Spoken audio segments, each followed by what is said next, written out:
and two people that I love having on the show is none other than Angie Bell. She's, of course, a MP on the beautiful Gold Coast, Shadow Environment Minister. She joins us now from, we can't quite say God's country at times, but still, kiss the ground for me. And Stephen Conroy, who's always here to help. I love you, brother. All right, now, let's get to a couple of things here. I love you, Paul. Thank you. We're all in love tonight. I'm just, it's just one of those moments. I just think, sort of TV sometimes.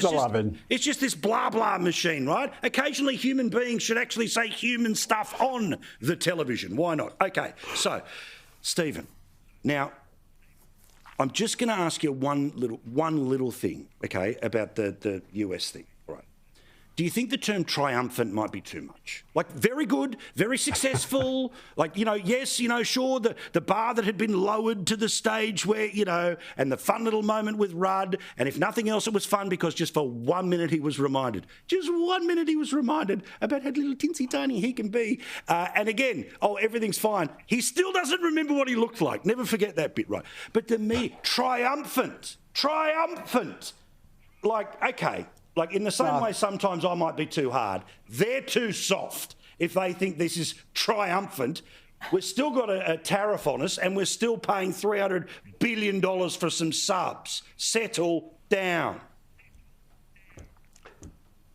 Look, I think I wouldn't use the word triumphant or triumphal. I think that would be over the top. I think, Albo, as Prime Minister, absolutely deserves credit, though. He bided his time, he waited for his opportunity. He built the case to demonstrate to Trump that the AUKUS deal, the rare earth deal, these were valuable. Australia's participation in the alliance, these were valuable to America and to the UK. So I think he built the case over time. And Kevin Rudd, many people love him and hate him, but he deserves credit. And I think even Tony Abbott has said today he deserves credit. He has protected and ensured that Australia's most lethal defence capability, those Virginia-class subs, when we get them, they are the most lethal weapon on earth. And even Tony Abbott is giving Kevin Rudd credit today. So I think you could describe this as a success. You don't want to be besties. You don't want to pick up the phone to each other every day. Triumph. You just want to have a professional relationship with the US. And I think he achieved that. And I think he, the media in Australia built it up to be, oh my God, what we really want is to see Trump slapping around like he did Zelensky. We want him to spank Albo. I mean, no issues around Palestine. All those issues, people could say, oh my God, Trump's never going to speak to him. That was an Australian media creation. It wasn't. It wasn't coming from the White House. It wasn't Albo saying, oh, I'll do this and that. So I think enough. A significant success. For the benefit of Australia. No, correct. So, Angie, did the leader, your leader and Susan Lee, fall into the hole of falling into the Rudd of it all? Now, she's walked it back 24 hours later, but did she end up tripping over a trap that many people had laid, but yesterday was the day just to tick and flick, right? Well, it's very tempting and probably only on your show to sort of say K-Rudd, K-Dud. But, notwithstanding it took him a year to get a meeting. I mean, come on. When we had Joe Hockey going to the US, I remember, I'm a good friend of Joe's. In fact, Joe's been one of my friends and mentors for many years. And he was out playing golf with Trump and having cups of tea with Hillary Clinton before either of them were in the White House, building this rapport and having this relationship on the golf course with who's now President Trump, again, Trump 0.2. But, the point is it shouldn't be taking a whole year to get a meeting in the White House. And it was probably an embarrassing moment for Kevin Rudd, no doubt. But look, when our Prime Minister goes overseas, we want our Prime Minister to be successful. And the critical minerals deal that he struck is, of course, I wouldn't use the word triumphant either, Paul, but certainly it's good news for our national security in Australia and for our future, particularly with the submarines. Deterrence is the best measure.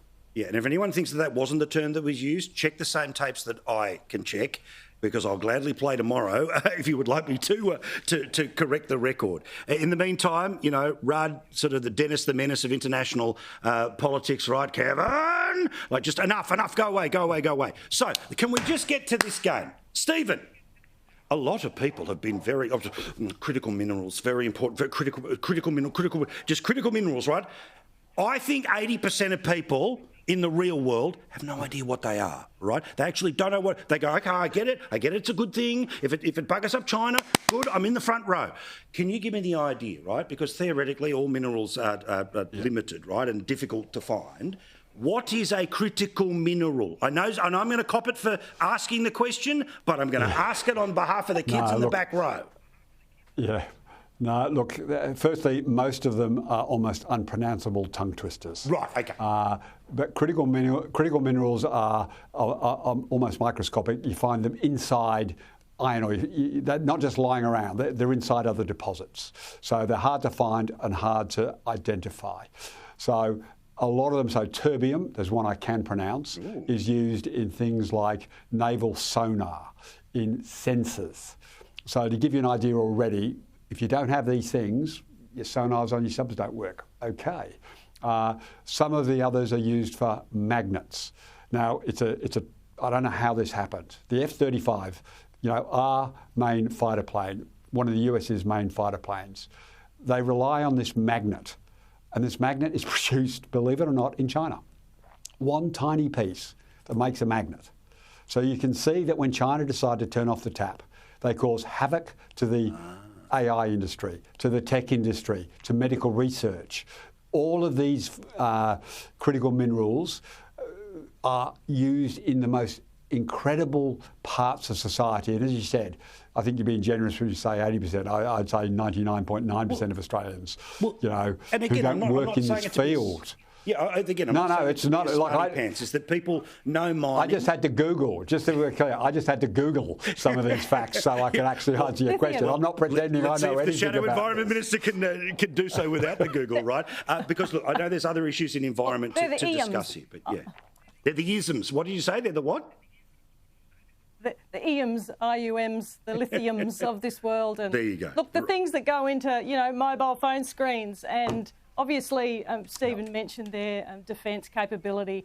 Those critical minerals are important to build the defence capabilities that we buy from the US as well for the ADF. So very important for that. Look, I've just come back from Yandy up in Western Australia there to BHP's open cut iron ore mine, and to see the amount of iron ore that we export that goes overseas to South Korea, to China, to other countries in the region to build steel, but to also build those capabilities that critical minerals are used for. And so iron ore, I would consider that to be pretty critical. I'm sure Roger Cook thinks it's critical because about $2 billion worth of royalties going to Western Australia alone. Well, correct, but as I pointed out before, again, each way elbow is what I would say, foot in both camps, but okay, climate change and mining, there's the crossover here. At some point it'll be noticed by the rest of the media, but again, rose petals for triumph. All right,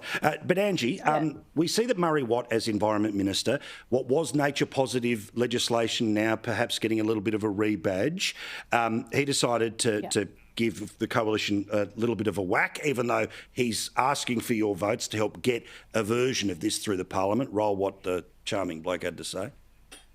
We've always said that we're open to passing this bill with the support of either the Coalition or the Greens, or preferably both. I'm not entering these negotiations with a view that we want to do it with one side or the other. I think both the Coalition and the Greens paid a heavy price at the last federal election for being seen by the Australian public to be blocking changes, blocking legislation, obstructing progress, and I'd like to think that they take that into account and don't want to see a repeat of that when we come to tabling this bill. Settle down. You paid off billions of dollars of student debt. There was an awful lot of other little Trumpian running against Trump, and then there was interest rate change. Settle down. But, Angie, the question is, people like Matt Canavan, your colleague in the opposition, has said things like nature positive, don't go anywhere near it. Is this watered down nature positive? Is this different to nature positive? What the heck is being negotiated, and how close are you to a yes or a no? Yeah, sure. Well, Murray's just released some draft legislation, and it's been rebadged as net gain, and that is the detail that we're looking through at the moment. But roughly speaking, it's talking about, I suppose, when you're building a development, you've got to put more in than you take out when it comes to management of national environmental significance, known as MNES. So it's complicated. We entered in good faith negotiations with the government, and my feelings are hurt on what Murray just said. No sooks here, right, Paul? No sooks. Done. Come on, toughen up. Absolutely. But certainly we're looking through the detail. We've got we think about maybe half or 70% of the legislation, a draft now that we're looking through. The devil is always in the detail, and there are many things in that draft legislation that I haven't discussed with Murray. And so working through all of those, I've had 4 meetings with him. I had a meeting in Western Australia with the West Australian Premier's office while I was there as well to talk to them about their concerns, and of course stakeholders, environmental stakeholders as well. So it's going to be difficult to strike a balance, and it's going to be difficult to strike a deal. All right, excellent. Watch this space. Thank you so much. Always here to help is Stephen. I'm pleased that he too was Googling. And again, if you're one of the people who's glad that we had that conversation, send me the damn email, okay? Paul@skynews.com.au. Thank you, Angie. Thank you, Stephen. We'll talk to you very, very soon.